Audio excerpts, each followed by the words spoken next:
There's a storm across the valley. The clouds are rolling in. The afternoon is heavy on your shoulders. There's a truck out on the 4-lane, a mile or more away. The whining of his wheels just makes it colder. Welcome to Community Forum. Today is February 9th, 2023. I'm Priscilla Almquist-Olsen, your host, and joining me tonight is one of our esteemed select board members, Marc Lamb. And Marc is not only a select board member, he's also one of my neighbors. And Marc, it's great that you're here tonight. I know you have a very busy day job, and you have 2 kids who keep you moving all the time. And like you, they're very engaged in sports and music and so forth. So welcome. Well, thank you for having me here. It is a pleasure to be here. Yes. I'm looking forward to it. Good. And tell me, give me a little background. I know you're a townie like me. And so what made you stay in Easton? Or were there circumstances around that? Yeah, actually, my wife and I, we bought our first house in Rainham. We lived there for a few years. And it was always, she grew up on Lothrop Street. I grew up on Cranberry Lane on the south side of Easton. And it was always our dream to live downtown in like one of those old like kind of Victorian houses downtown. And so one day she calls me and says, hey, there's this house for sale downtown, and you know my house. I do. Very Victorian. And she said, they have an open house, let's go look at it. And I said, I don't want to. And she's like, why? I'm like, because our house isn't for sale, we can't afford it, but like, there's no way I'm gonna, like, why would I go torture myself and do that? So she won, and I went and looked at the house, and by the time we got through the open house, we turned to each other and we're like, we gotta figure out a way to buy this house because this is where we're supposed to be. So we wound up downtown. You did. Yeah. And a great location, and you put a beautiful deck on, and I know you did that yourself. You have all of these magnificent carpentry skills too. Thank you. So you're a man of many talents, Marc. Thank you. Tell me, so what made, tell me about your job, because we were talking before we got on camera a little bit about that. Very interesting.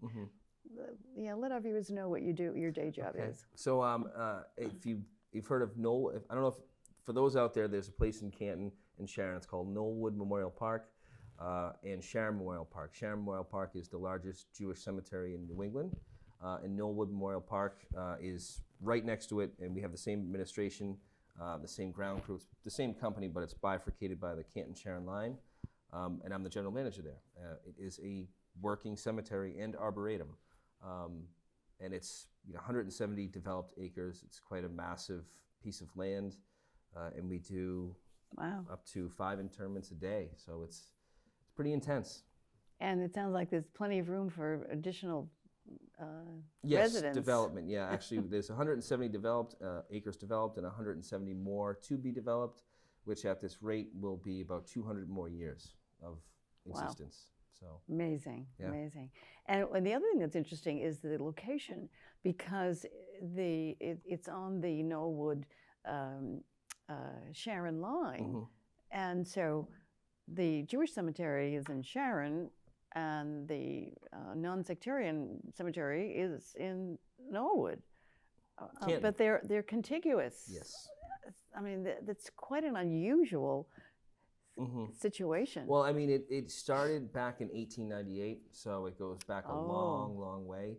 It was on the train line, and people would come from Boston on the train with a casket and a funeral party. They'd get off the train, they'd have a service. The train would continue to Providence and then come back and pick everybody up on the way back into Boston and bring everybody back in. So there's a lot of history there too. What a history, huh? Yeah. 1898. Yep, long time. Yeah. And there must be some interesting people buried there too. Any famous people? There are famous people. Over in Sharon, there's Sumner Redstone, who was, I want to say, like the president of CBS or some massive media mogul. But yeah, there's on the Sharon side, because that is it's so prominent in the Jewish community.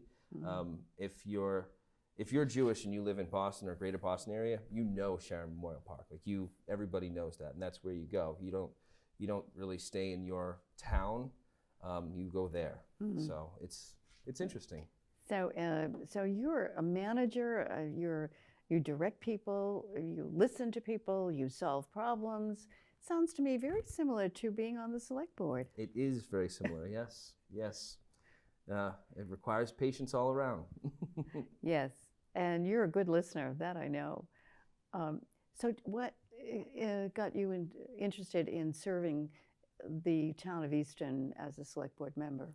So it was 2014 or 15, I can't recall. And a friend of mine said, hey, there's openings on the finance committee. And I'm a big fan of the finance committee, huge fan of the finance committee. And so what I did was I went and I applied for the finance committee and I was appointed. And then a few months later, I was elected. And so I started there, and then within a year, I was chair of the finance committee, and then I stayed on that for another 3 years. And my time on the finance committee, you learn so much about the town. You learn so much about the departments, the finances of the town, how everything works. A lot of times, you show up to the meeting and you think you have all the answers, and then somebody shows you this piece of information, and you're like, oh, that completely changes how I think. So being at that for 4 years, I wanted to be in a position where I could do more for the town, and I felt as though I had the experience now to move into that position, which is the select board. So in 2018, I ran for the select board. I won, but also I have to point out, this also comes from being a little kid. So in the early 80s, my mother was on the finance committee in Easton. And I also remember probably like 1985 going around town, putting up her blue and white signs, because she ran for select board too, or the board of selectmen then. And I'll never forget being 5, 6 years old, driving around town and seeing my mom's name everywhere, and thinking, how cool is that? That's my mom. So that inspired me definitely. And my mom was, when I told her I joined the finance committee, her first question was, well, when are you going to move to the select board? So she was a big Was she support. as fortunate as you? Was she elected? She wasn't elected. She was not. She lost, and which also caused me to run. I wanted to run more for her, Sure. because it's like, I. Do you think there was do you think there was discrimination back then against women? I mean, it was the early '80s, so I'm sure there was a bit of that. Well, no, I think in the early '80s, that's when women decided to exert their independence and become involved, and to show up and stand up and be elected. I can remember when my father was chairman of the Board of Selectmen during the whole 50s and early 60s, and I can remember in 1950 I was 8 years old. We won't do the math. It's okay. I just turned 80. But we were a team. So here I am, this little 7 or 8 year old, and I'm going up to a door on Columbus Avenue, knock on the door and say, hi, I'm Priscilla Almquist, and I want you to meet my father, Harland Almquist. Here he is. He's running for the Board of Selectmen. And that was my job. And then I would hand what they called a palm card out, which was a recipe card size, index card. And on it would be information about my dad and why people should vote for him. That's funny. I used the kids angle too. Did you? So every time I collect papers, I collect signatures, whether it's in front of the grocery store or knocking on doors, I have my kids absolutely with me. But because that's what my mom made me do too. Yeah. And I find that if I do it, if I am an example of somebody who does it to my kids, the chances of them serving their community are far greater than if I didn't do it. Right. So it was important to me when I was a kid, and I'm making it important to them. Even when we have meetings, my wife will sometimes put on the TV just so they could see Dad. But it's not like pat on my back. It's so they remember it. So when they're older, they'll be more likely to serve their community. I'm trying to do the right thing. I think that's wonderful. Yeah, yeah. And I know my dad always said, because I ran too. I served on a town council in New York, and when I lived there, and then I ran for the New York State Assembly. Chuck Schumer was a mentor. No kidding. Back then, yeah, he was Wow. he was in the New York State Assembly before he ran for Senate. Did he have any great advice? And this was 1990, huh? Did he have any great advice? Oh yeah, oh yeah. In fact, I knew Chuck because before that, because he was he's a wonderful guy. He is authentic. He is committed to public service. Like my dad would say, you're a public servant. You serve the public. That's what a definition of a public servant is. You're not a politician. You're a public servant. But what Chuck would do is he would. In our county, Orange County, he would provide these workshops for people who wanted to learn how to run a campaign, a political campaign. And all the nuts and bolts of a political campaign. And so we had these Saturday workshops where we'd gather, and he was the one who taught them. It was wonderful. Yeah, really cared. Yeah. Still does. It's Anyway, fantastic.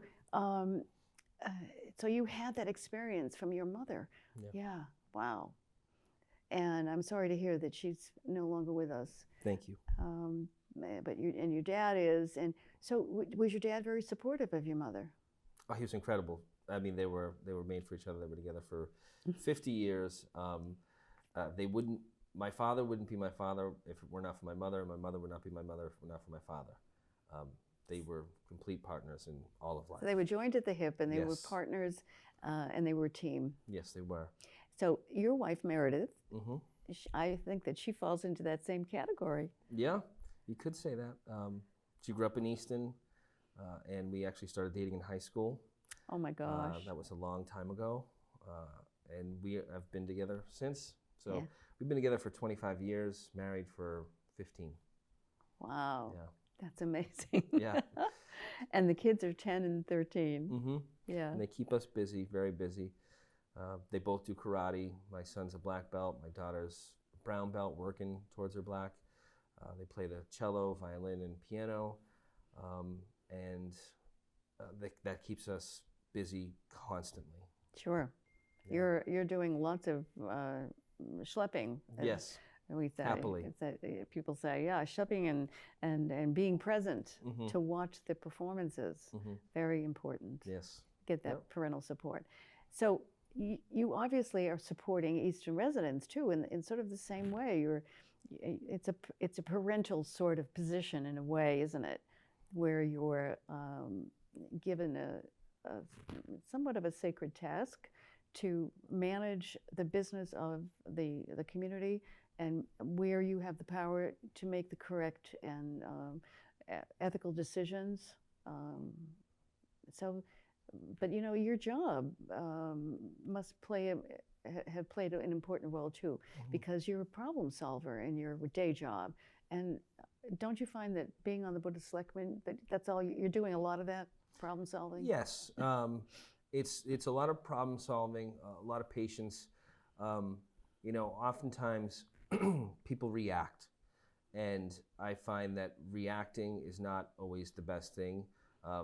You have to listen, digest, ask a lot of questions, and then you try and figure out the best solution to whatever you're confronted with. Whereas one of the things I find in people is when they encounter something, they actually don't ask questions. They react to what they've encountered. And in their reaction, there's never a question, or at least there's often an accusatory question, but there's never I need to understand more of why this occurred, or what was this decision made. It's very interesting. So I like to sift through everything and try and figure it out from that perspective. You must be getting some vibrations from my dad on the other side, because he always said, his role on the Board of Selectmen was to put all of these opinions and facts on the table and evaluate them and get as many people to offer as many suggestions and so forth. And then he would evaluate, analyze, and in the last analysis, it was what was in the best interest of the people of Easton, what was in their interests, not in the interests of friends or colleagues or even special interests, but what was, his job was to come down with the right decision, right for the town, and to take himself out of that decision making in a way too. So he was a public servant, my father. Holland Almquist was his name. How long was he on the Board of Selectmen for? Probably at least 11 years. Wow. Or 12. But if you are on the second floor of our town offices, you will see two black frame 8x10 photos.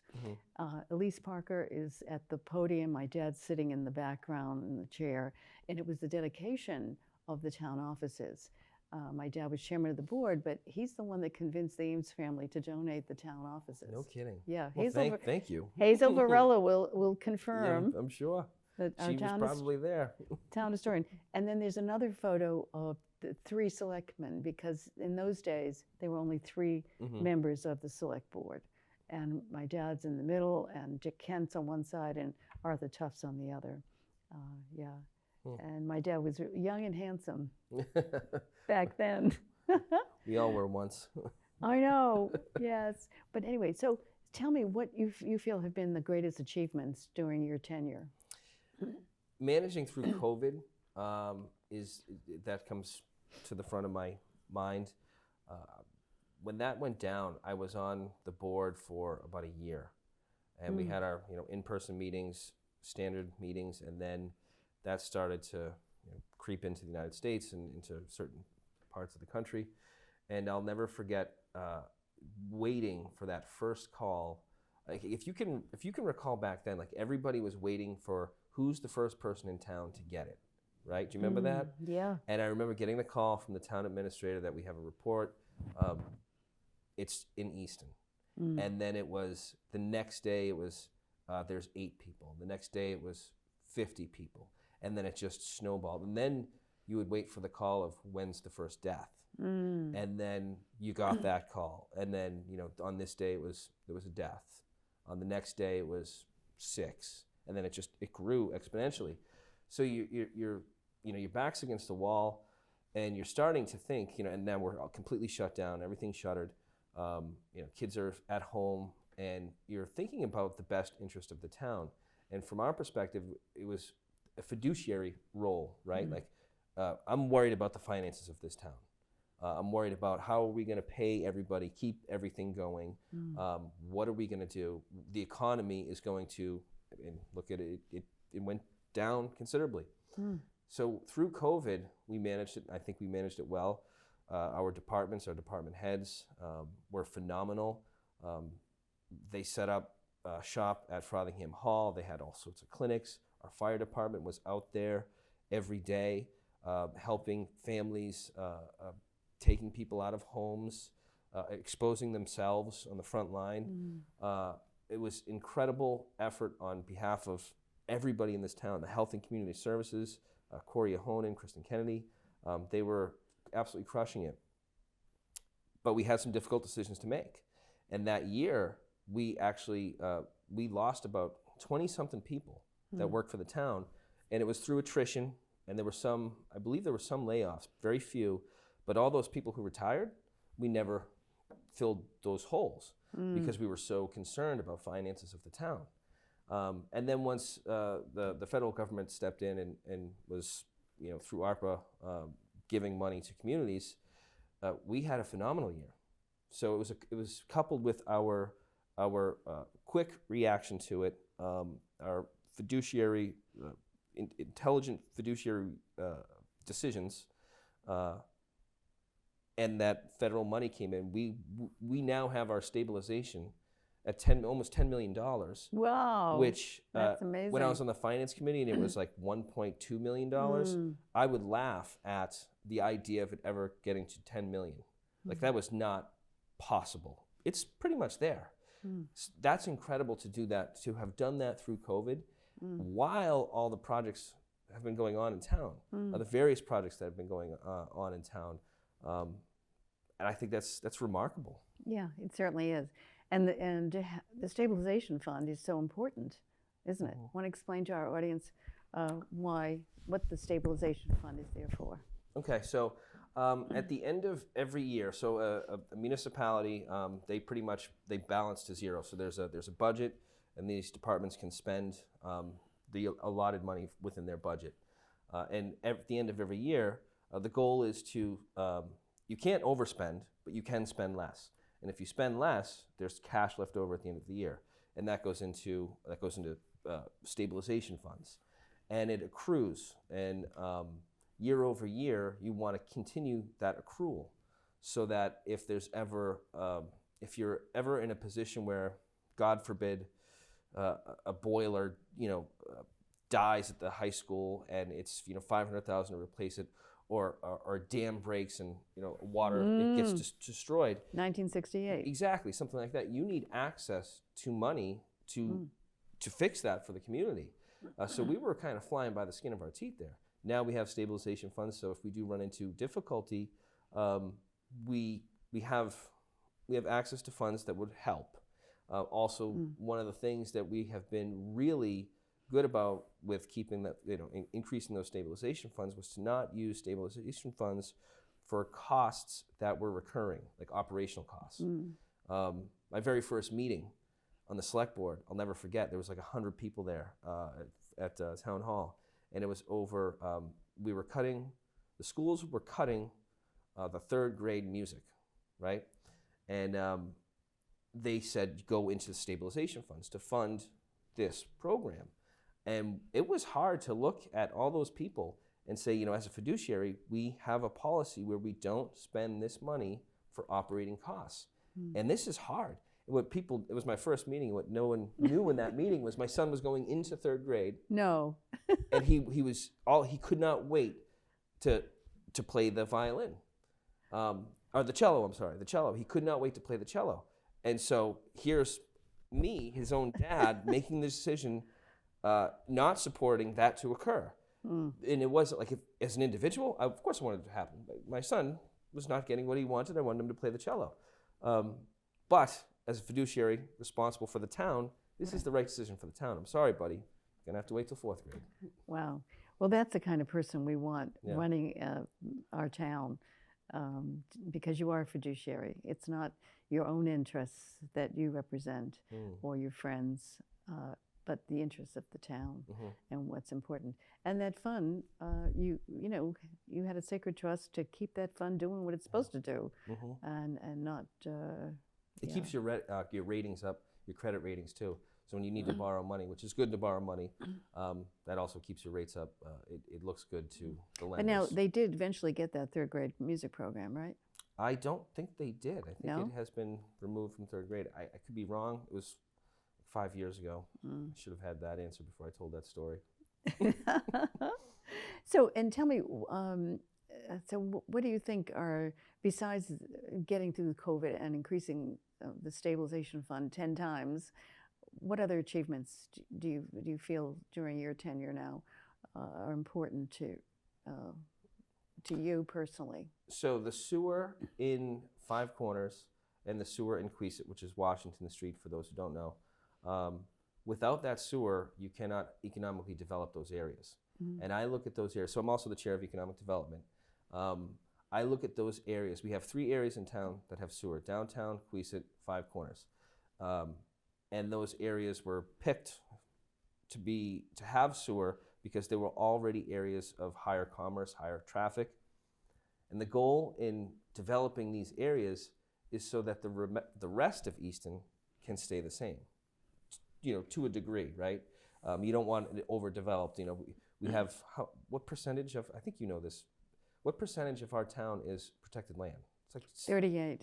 Yeah, that's an incredible amount. Yes, 38% So- is conservation land or protected. Yeah. So if you're driving down Bay Road, you don't want to see a strip mall where Wheaton Farm is. You know, Right. you want to preserve all those parts of Easton. So how are you actually going to preserve all those parts of Easton when you have very few parts of land that generate income revenue for the town to function? It's difficult. So we chose these areas. So now, last year, we have all those 3 areas are online, and we're waiting for the development to come in. We're trying to. Are usher you on people the in. Economic Development Council? I'm the chair. Oh, wonderful. Yes. So Great. that is exciting.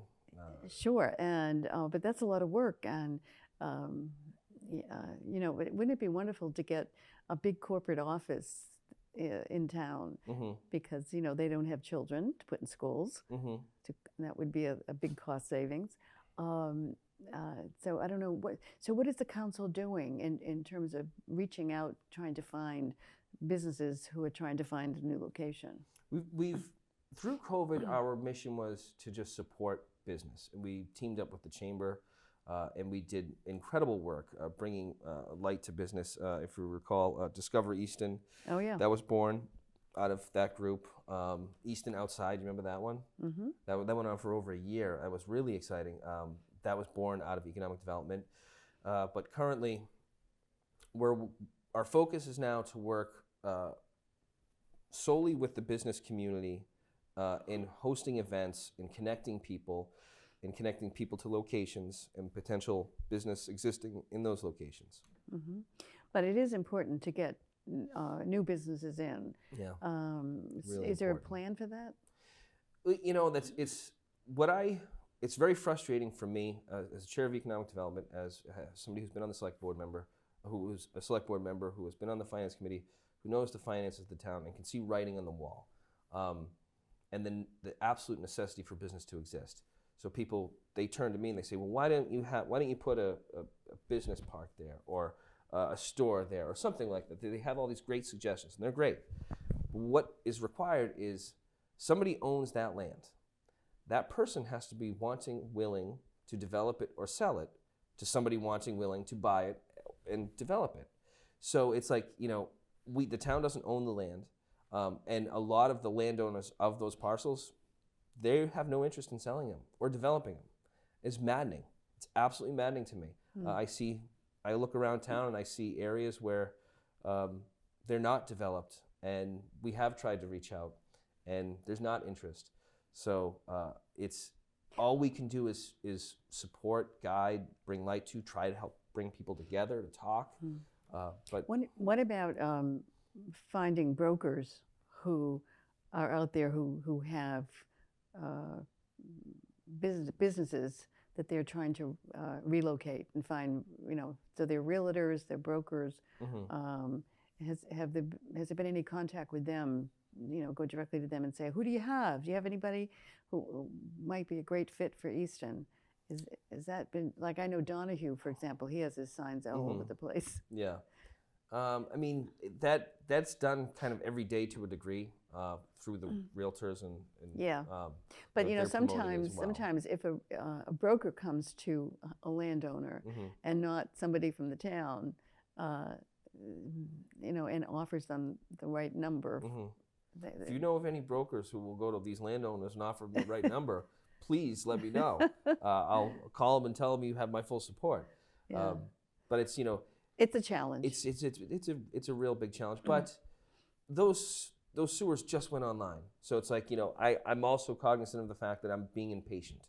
You know, they went online 2 years ago. It takes decades to develop. I think you're going to see a lot out of Stonehill, and that's going to contribute incredibly to that corridor. I think there's going to be their hockey just went D1. You know, there's a lot going on in these pockets of Easton. Some of us would like it to go a little faster, because once 20%, isn't that the magic number? 20% business, then the commercial tax rate already switched. So we had a meeting about 2 months ago. You mean it's already higher? We had to switch the tax rate. So what we were faced with, the value of the properties of residential in Easton has skyrocketed. skyrocketed in recent years. I want to say 20% over the past 2 years, 10% 2 years ago, 10% again 1 year ago. That's going to reflect in your property tax bill because it's based off of the value of your home, right? And our concern was, oh no, there are a lot of people in town who they're going to hurt. And it's not the town, it's the simple fact that your value has increased so much, and it's a percentage of your home. Right.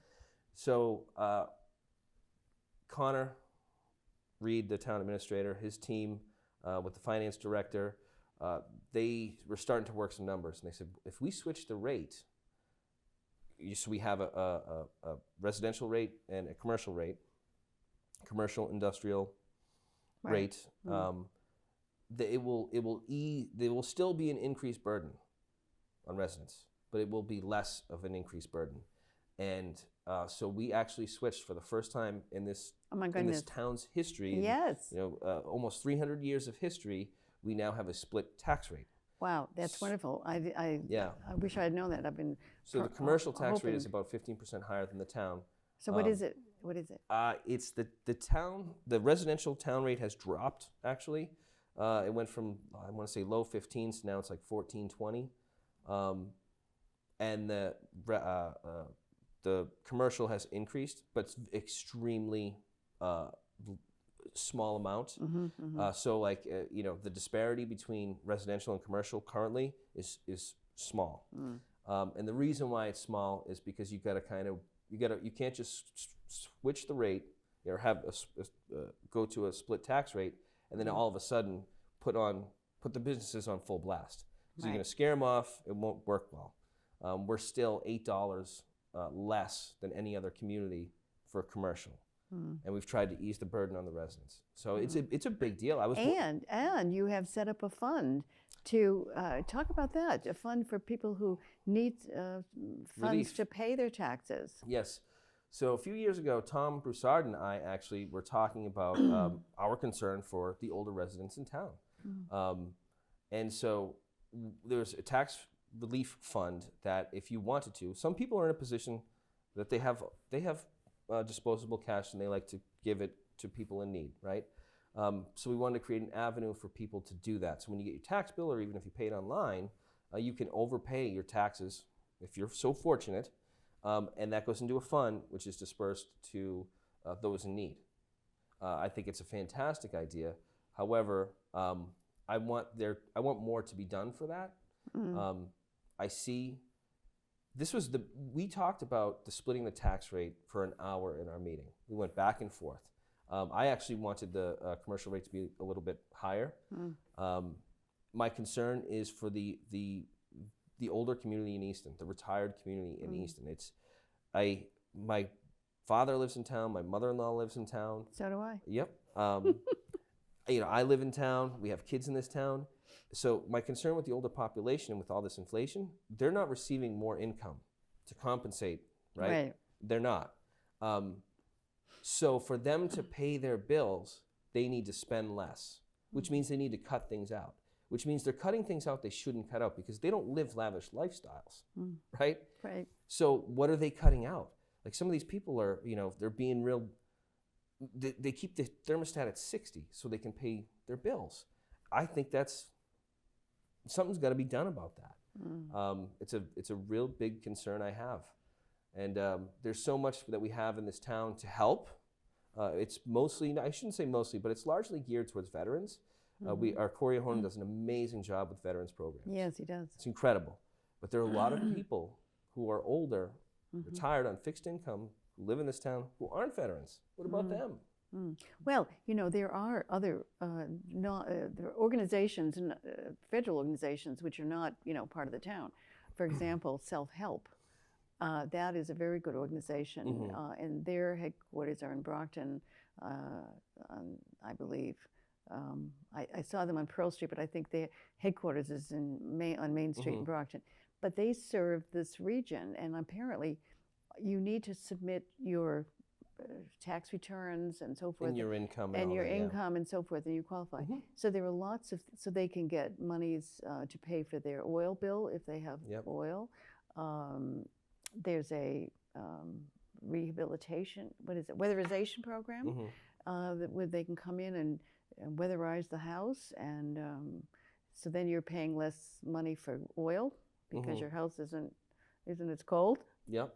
And so there are lots of other avenues. So I hope that anybody who's watching this program knows that not only the town has programs, but if you go to the Council on Aging, they can direct you to other programs like self-help, for example. And they will do an evaluation. You know, there are people there that'll sit down with you and check out your finances and so forth and give you recommendations. I know somebody in my neighborhood who has had the whole new roof put on, totally free. Also painting the house and new windows. So there are lots of programs. There are a lot of programs that are there. And I know a veteran who didn't know about all the programs available to veterans, and he's on a limited income. And he finally met with Corey Ahonen, this wonderful vet agent that we have. And he's now over at the VA. He's had a lot of medical challenges, but he's, Corey has helped him with all of these benefits that he's entitled to, that he's not been able to access because of ignorance. So don't be ignorant, people out there. See if you qualify. Yes. Go to Council on Aging at the Frothingham Hall on Barrow Street and make an appointment and to tell them what you need. You want to know what benefits are out there for you if you have a limited income, not just the town benefits, but also state and federal. So, because we, as senior citizens, we want to stay in our homes. Well, that's, that is one of the most important things, and I think that's great for people's longevity, but also their good mental health. I've heard the argument before of people who are, they might be a widow or a widower or just single living in their home, their kids are gone, and the argument is, well, maybe they should move out and downsize, make room for other people, or, move out. You can't afford it, move out. You look a 70, 80, 90-year-old person in the eye and tell them that the home that they built, that they raised their family in, that they created all their memories in, where, if they have it their way, they'll die in that house. You tell them that they got to leave. It's not going to work, and I don't support that. Yeah, good. So tell me what you do support for the future. What's your vision for Easton in the future? I would like to see these areas of town that we're working so hard on developed. Developed with a balance, a mixed balance of business, a reasonable amount of residential, because our residential stock is low. That's a whole other conversation. I know, the 40B. No, not the 40B. This is something that people don't want to hear, but in my personal or my profession, I talk about death a lot. There are so many baby boomers who live in these homes, and in 20, 30 years, they're not going to be there. So there's going to be an influx of available properties back on the market. They will. So my fear is overbuilding, right? And then what happens in 20, 30 years when all those houses become available? The population is going to be massive, or they'll be empty. And you don't want that either. Right? So it's this delicate balance. So I view it as a very delicate balance. But to your other question, what do I want to see? So I want to see these areas developed in town. I want to see them on sewer. I would like to keep Easton as preserved as possible in those other areas. Right.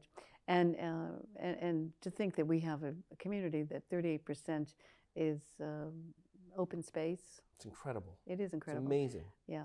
And that's due to a lot of people with foresight, too. My mother was a founding member of the Natural Resources Trust. She was on the Easton Historical Commission for decades. And then my dad, on the select board. So I have been entrusted, too, in the same way that you were by your mother, to be community-minded and civic-minded. Yeah. And my mother's father was an immigrant from Sweden, and he was on the first board of directors of the Bank of Easton. And he worked making shovels at the shovel works. Wow. There's a lot of history with you in this but town. He was, but he was a civic-minded person because his father was pretty wealthy in Sweden and had a big farm and so forth, but he also was the local judge. So he was a smart dude. Yeah. And I read a book about him that said he had so much money that he made loans. He was like the local bank because there were no banks on this island. But he was the bank. And people complained because the interest rate was too high. But then people always complain about that, right? But nevertheless, I think you inherited your parents' civic-minded. My father's a police officer too. He was for 43 years, so he served the city of Boston for 43 years. So serving is important. Serving your community, and that's the example that you were given, and now you're giving your children. And my grandfather gave my mother, and my father, they both gave me and my siblings the same dedication to community. Because after all, it takes a village, as they say, and certainly does. We all need to work together and help each other. So, and I hope you're right. I hope we can get more business and clean business in town. You know, that so our tax rate, for those of you who are out there, we're talking about splitting the tax rate, the towns like Foxborough that have so much commercial property, their tax rate is like $20, or is it 20 cents? No, their residential tax rate is probably in the 13s. Their commercial is in the 20s. In the 20s. So people who live in Foxborough have a low tax rate, and they get to enjoy so much because the businesses bringing the revenue and that's in. the vision I'm sure that you have. So good luck with being chairman of that Economic Development Council. Thank you. And thank you so much, Mark, for your service. Thank you for your outlook. Thank you for the example that you're making, not just to your children, but to all the people in town. And so you are one of our treasures. Thank you very much. So, very humbling. Yes, well, and continued success, and appreciate everything that you're doing and that you will be doing. So, and I think, are you up for re-election? I'm not. You guys are stuck with me for at least 2 more years. Okay. So. And then hopefully we'll be stuck with you for more than that. Yeah, we shall see. Okay. Thank you very much. So I hope those of you out there who have been listening to this very engaging and interesting conversation will be sure to come to the polls, exercise your duty. In April, I think it is? April, yes, there is an election in April. Yeah, going to be an election. So, and we thank you, Mark, again. So, hope you've enjoyed this program and you've learned a lot, and you can see how fortunate we are to have people of Mark's character and intelligence and dedication and work ethic serving you, the resident of Easton residents. So, until next time, Priscilla Almquist-Olsen saying, be well.